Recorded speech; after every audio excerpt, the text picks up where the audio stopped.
sinabing Mayo, isa lang ang ibig sabihin niya para sa ating mga Pinoy, ang Flores de Mayo. Kaya naman halos buong bansa all out ang selebrasyon pagdating dito.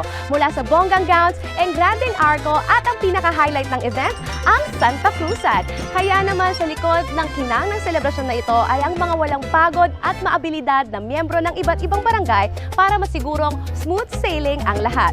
Welcome to Lala Moves Flores de Lala Series, kung saan kikilalanin natin ang ilan sa mga kahanga-hangang individual na ito. Tara! Hello, Ma'am Evelyn! Kamusta po kayo? Hi! Parang busy-busy ho kayo dito. Ito po ba yung mga gagamitin nyo para sa darating na prosesyon? So, gano'n na po kayo katagal nagiging parte ng selebrasyon ng Flores de Maria dito ho sa Laguna? From the beginning, actually, kami talaga ang in charge of flowers. Sino ang nangangasiwa para sa mga bulaklak? Every day, talaga kami nagpapadala ng flowers. From Dangwa to Laguna, pinapalalamove namin yon. Ginagamit namin na yung SUV kasi hindi kaya ng maliliit na sasakyan. Dahil in bulk kami bumili pala. Tsaka nabalitaan ko, Ma'am Evelyn, yung anak nyo pala, ang Hermana Mayor ngayong taon. Kamusta naman po ang paghahanda bilang Hermana? Nag-diet. Good morning po, Ma'am Christine and Rose May. Grabe, Hi, busy-busy Joy. kayo. Hello po. So ano naman po ang ginagawa nyo as a first-time Hermana Mayor? 1 year preparation halos. Yung pagkasabi pa lang sa akin nung ma'am, pwede ba kayong maging hermana?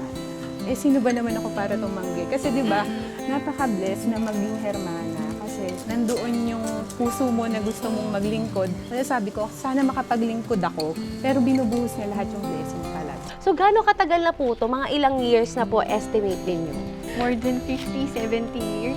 Grabe, ang tagal ng dedication to para lang po makapag-give back at makapaglingkod po sa simbahan. Magandang araw, Sir Mark and Cap ninyo. Hello po. Balita ko ngayong araw po ang procession ninyo. Kamusta po? Ready na po ba lahat? Ready na po kami dito at yun nga, yung celebration namin, ito po halos naabangan po ng ating mga kabarangay po. Kapag ganito karaming props ang kailangan natin, gaano po kayo katagal bago makapag-prepare? Dito po, preparation natin through Lala Move, napapadali po natin. Yung dating kala namin aabutin ng 1 week, napapadali po yung pangangailangan ng tao. Abang-abang po at unique po kaysa last year dahil po dito po ay may makakasama po tayong mga mommies. Mga mommies! Po. Ngayong taon, parang gagawin namin siya na role-playing. Nasabi ko nga po, may mga 23 na Reynas na mag-isa. So lahat po sila, i-feel nila yung character ng mga Reynas. For example, si Reyna Elena, dapat may dalang fruit. Excited po kami na makita yung mga gawa namin. Makikita na po ng buong barangay. Excited din kami. Dito po kasi namin na ipapakita sa aming community yung unity namin ng mga LGBT dito sa aming barangay. Hello, Sir JB! Ay, hello po, Miss Joy. Magandang araw. Sorry na istorbo ko yata. Kayo parang busy-busy kayo sa preparations dito. Yes. Ano po ba ang gagawin natin ngayong araw? Actually, ngayon po yung Sunduan Festival. Siyang matandang tradisyon. So, dito pinapakita yung binata at dalaga. Sinusundo ng binata ang dalaga para pumunta sa simbahan at magsimba. So, yun yung pinoportray nung Sunduan Festival. Paano Opo. niyo po pinapapunta dito yung may kayo? Career? Actually, Lala Move.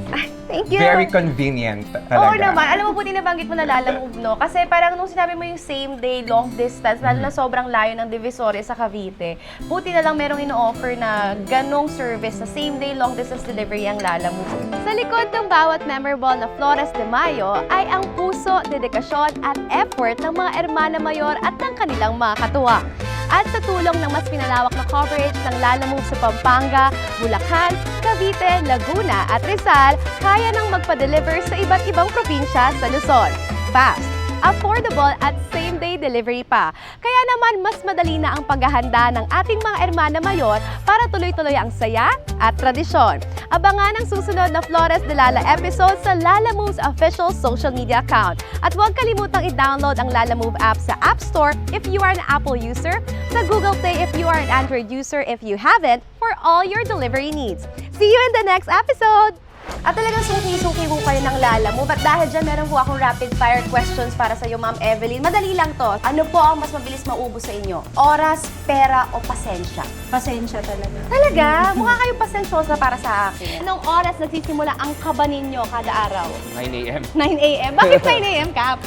kapag nasa trabaho na. Po, ilang beses kayo magpalalamove sa isang araw? Parang 3 ata ngayong araw eh. Ilang GC na para sa Flores de Mayo ka member? 4. Grabe, sobrang dami din. Unang nauubos sa inyo, oras, pasensya, o pera? Pera. Pera. No filter. Okay.